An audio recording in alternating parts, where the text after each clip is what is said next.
Hi friends, Karthik தீபம் சீரியலை பற்றி தான் நம்ம இந்த வீடியோக்குள்ளே பார்க்க போகிறோம். வாங்க நம்ம வீடியோக்குள்ளே போகலாம்.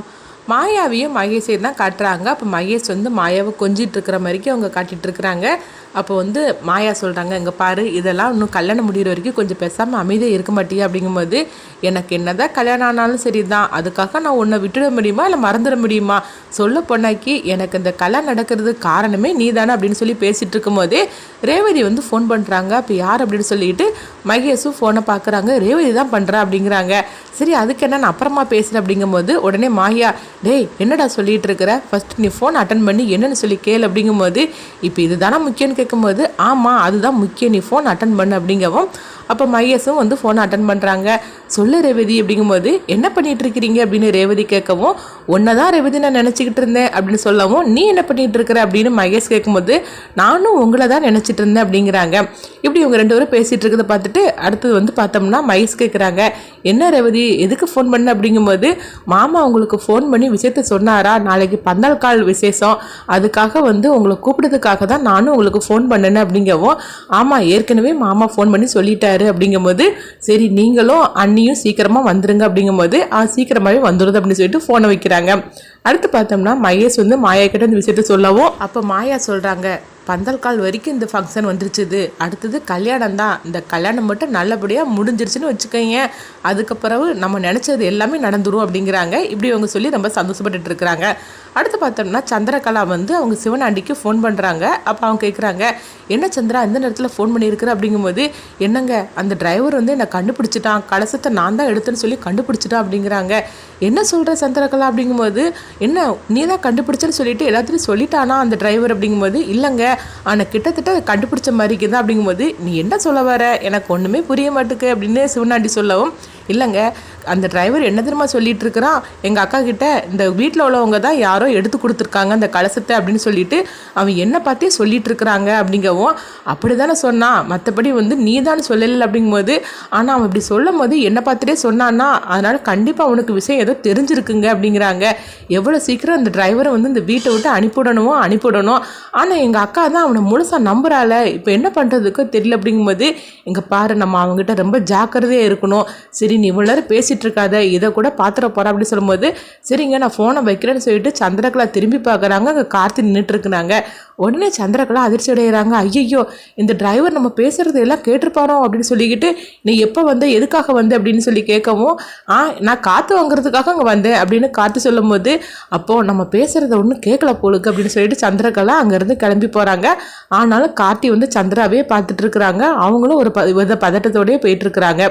அடுத்து பார்த்தோம்னா ரேவதிக்கு வந்து அவங்க சுவாதியோட ஃப்ரெண்டு வந்து ஃபோன் பண்ணவும், என்ன நீ எனக்கு பண்ணியிருக்கிற அப்படின்னு ரேவதி கேட்கும்போது, இல்லை காலேஜில் வந்து ஒரு ஃபங்க்ஷன், அதுக்காக சுவாதியை பாட சொன்னால் அவள் பாட மாட்டேன்னு சொல்லிட்டா, அவள் தான் அழகாக பாடுவாளா, அதனால தான்க்கா நீங்கள் சொன்னீங்கன்னா அவள் பாடுவா, அதுக்காக தான் நான் உங்களுக்கு ஃபோன் பண்ணேன் அப்படிங்கவும், உடனே வந்து ரேவதி சொல்கிறாங்க, சரி கண்டிப்பாக நான் அவளை பாட வைக்கிறேன், நீ ஒன்றும் கவலைப்பட வேண்டாம் அப்படின்னு சொல்லிட்டு அவங்க ஃபோனை வைக்கிறாங்க. அடுத்து சுவாதிட்டு வந்து சொல்கிறாங்க, சுவாதி என்னது நீ வந்து காலேஜில் பாடுறதுக்காக எல்லாரும் உன்ட்டு கேட்டிருக்கிறாங்க, நீ மாட்டேன்னு சொல்லியிருக்கிற அப்படிங்கும்போது, அம்மாவுக்கு தான் நான் பாடினாலே பிடிக்காதுல்ல, அதனால தான் நான் மாட்டேன்னு சொன்னேன் அப்படிங்கும்போது, அப்படிலாம் ஒன்றும் கிடையாது, அம்மாவை நான் சம்மதிக்க வைக்கிறேன், நீ வந்து பாட்டு பாடு, அதெல்லாம் வேஸ்ட்டாக போயிடக்கூடாது, அதெல்லாம் வந்து எல்லாருக்கும் கிடைக்காத ஒரு வரம் உனக்கு கிடைச்சிருக்குது, அதனால நீ பாடுமா அப்படிங்கும்போது, சரி நீ சொன்னதுக்காக நான் பாடுறேன் அப்படின்னு சுவாதி சொல்லிட்டு இருக்கிறாங்க.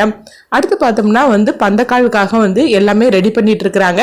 அப்போ அங்கே ஐயர் வரவும், என்னம்மா எல்லாம் ரெடி பண்ணியாச்சு அப்படின்னு சாமிடி சொல்லிட்டு கேட்கும்போது, எங்கள் வீட்டு டிரைவர் தான் எல்லாமே வந்து பார்த்து செஞ்சுட்டு இருக்கிறாரு, அதனால நீங்கள் அவங்ககிட்டே கேளுங்க அப்படின்னு சொல்லிட்டு கார்த்தியை கூப்பிடவும், உடனே கார்த்தி வராங்க. ஐயர் வந்து கார்த்திகிட்ட கேட்குறாங்க, என்ன தம்பி எல்லாம் வந்து ஃபங்க்ஷனுக்குள்ள ரெடி பண்ணி வச்சாச்சு அப்படிங்கும்போது, ஆமாம் எல்லாம் ரெடி பண்ணியாச்சு, இது வேணா நீங்கள் வந்து பாருங்க அப்படின்னு சொல்லிட்டு கார்த்தி கூட்டிகிட்டு போகவும், உடனே வந்து ஐயர் பார்க்குறாங்க, ஆமாம் தம்பி அவங்க சொன்னது கரெக்டு தான், எல்லாமே ரெடி பண்ணி வச்சுட்டிங்களே, சரி உங்கள் பேர் என்ன அப்படின்னு சொல்லி கேட்கும்போது, எல்லாருமே என்ன இந்த வீட்டில் டிரைவர் தான் சொல்லி கூப்பிடுவாங்க, நீங்களும் அப்படியே கூப்பிடுங்கன்னு சொல்லிட்டு கார்த்தி அங்கே வந்து கிளம்புறாங்க. அடுத்து பார்த்தோம்னா வந்து ரேவதி கிளம்பியாச்சா, அவளுக்கு வந்து மேக்கப்லாம் முடிஞ்சிருச்சா அப்படின்னு சாமுடிச்சிட்டு கேட்கவும், ரேவதி வந்து அவங்க பட்டுப்படையெல்லாம் கட்டிட்டு வராங்க. அதை பார்த்ததுமே வந்து சாமுடிச்சிட்டு ரொம்ப சந்தோஷப்படுதாங்க. இங்கே பாரு என் கண்ணே பற்றும் போலுக்கு அப்படின்னு சொல்லிக்கிட்டு ரொம்ப சந்தோஷப்பட்டுட்டு இருக்கும்போது உடனே வந்து எல்லா பொண்ணுங்களும் சொல்லுதாங்க, அம்மா நீங்கள் எவ்வளோ சந்தோஷமாக ஹாப்பியாக இருக்கிறீங்க, இதை பார்க்கும்போது எங்களுக்கு எவ்வளோ ஹாப்பியாக இருக்குது தெரியுமா அப்படிங்கவும் உடனே வந்து அவங்க வந்து சாமுண்டீஸ்வரி வந்து சந்தோஷப்பட்டுட்டு அவங்க வெக்கப்படவும், என்னம்மா நீங்கள் வெக்கம்லாம் படுவீங்களா அப்படின்னு சொல்லிட்டு எல்லாரும் கிண்டல் பண்ணிட்டு இருக்கிறாங்க. என்னடி எல்லாரும் என்ன போட்டு கிண்டல் பண்ணிட்டு இருக்கீங்களா அப்படின்னு சொல்லி அவங்க கேட்டுட்டு இருக்கிறாங்க. இந்த மாதிரி நடந்துட்டு இருக்கு. ஃபங்க்ஷனுக்காக எல்லாருமே வர ஆரம்பிச்சிட்டாங்க. அப்போ சாமுண்டீஸ்வரி கேட்குறாங்க, எல்லாரும் வந்துட்டு இருக்காங்களா, எங்க மகேஷை காணல அப்படின்னு சொல்லிட்டு இருக்கும்போது மகேஷும் மாயாவும் வந்துருந்தாங்க. உடனே வந்து வாங்க உங்களை தான் எதிர்பார்த்துட்டு இருந்தேன், சரி நம்ம ஃபங்க்ஷன் ஆரம்பிக்கலாம்னு சொல்லிட்டு ஃபங்க்ஷன் எல்லாமே வந்து அங்கே நடந்துட்டு இருக்குது.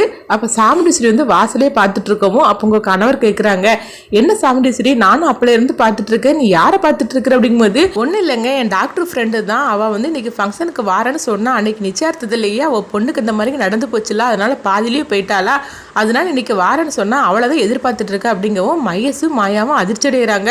ஐயோ அந்த டாக்டர் இப்போ வரப்போறாங்களா, இப்போ என்ன பண்ணுறதுக்கு தெரியலன்னு சொல்லிட்டு 2 பேரும் தனியாக நின்று பேசிட்டு இருக்கிறாங்க. இப்போ என்ன பண்ணுறதுக்கு, இந்த ஃபங்க்ஷன் இன்னொரு போதா, என் கல்யாணம் அவ்வளோதானா அப்படின்னு மகேஷ் கேட்கவும், அதெல்லாம் நடக்க விட மாட்டேன், அந்த டாக்டரை வர விடாமல் தடுக்கிறதுக்காக நான் அவங்க கிளினிக்கு போகிறேன், நான் வந்து எங்கன்னு சொல்லி கேட்டோம்னா நான் ரெஸ்ட் ரூமில் இருக்குன்னு சொல்லிட்டு நீ எப்படியாவது அட்ஜஸ்ட் பண்ணிடு அப்படிங்கவும் மகேஷும் சரி அப்படிங்கிறாங்க.